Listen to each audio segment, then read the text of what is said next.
All right, we are back on Get Up, and it is time for college football burning questions. And it is time to bring in our buddy Josh Pate along with the Bussin Boys as we look to the better games of the weekend.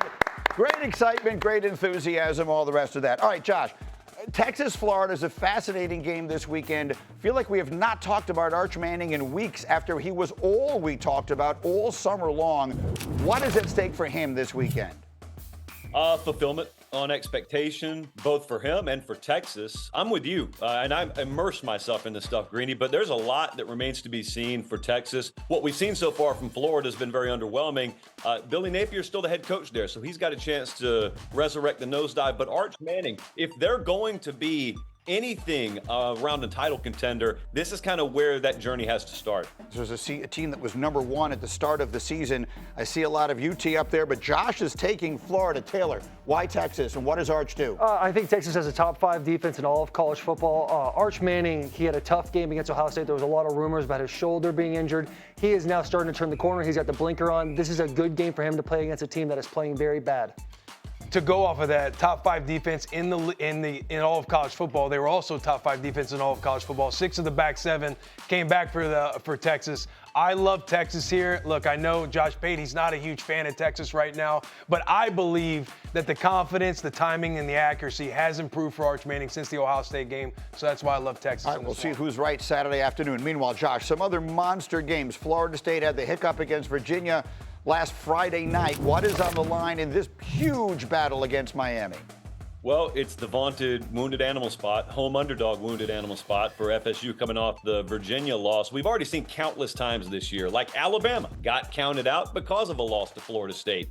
Well, how'd they look against Georgia last week? So anyone overlooking this, thinking Miami's just going to go in there and, continue to roll, I picked Miami to win the game. I think it's going to be a slugfest. This is a very dangerous spot. Yeah, I think that Miami is also going to win this game. They're going to pull away in the ACC as the number 1 team in that conference. But it's also about there's now enough of a sample size on Tommy Castellanos and Gus Malzahn and what they do on offense for Miami to be able to game plan that and hurt them.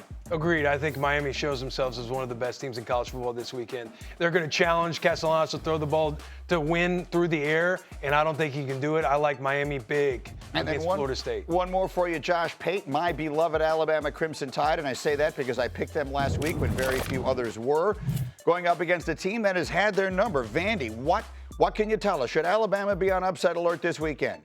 Huge hat tip and pat on the back for you last week, so congrats. I think that this game last year, Vandy dominated third down. Bama's really good at that now.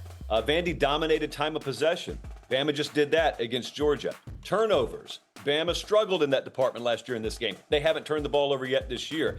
I was in the locker room with them after the Georgia game last week. It took about 10 minutes before players started talking about the Vandy game. So I'll take Alabama to win this weekend.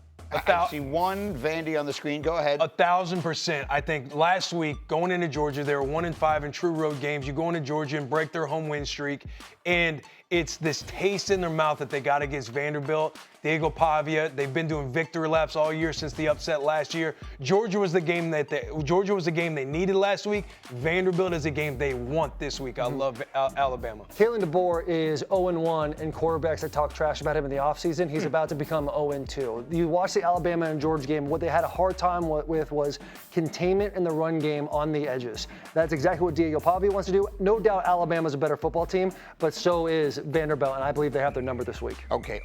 You want this, you got that. No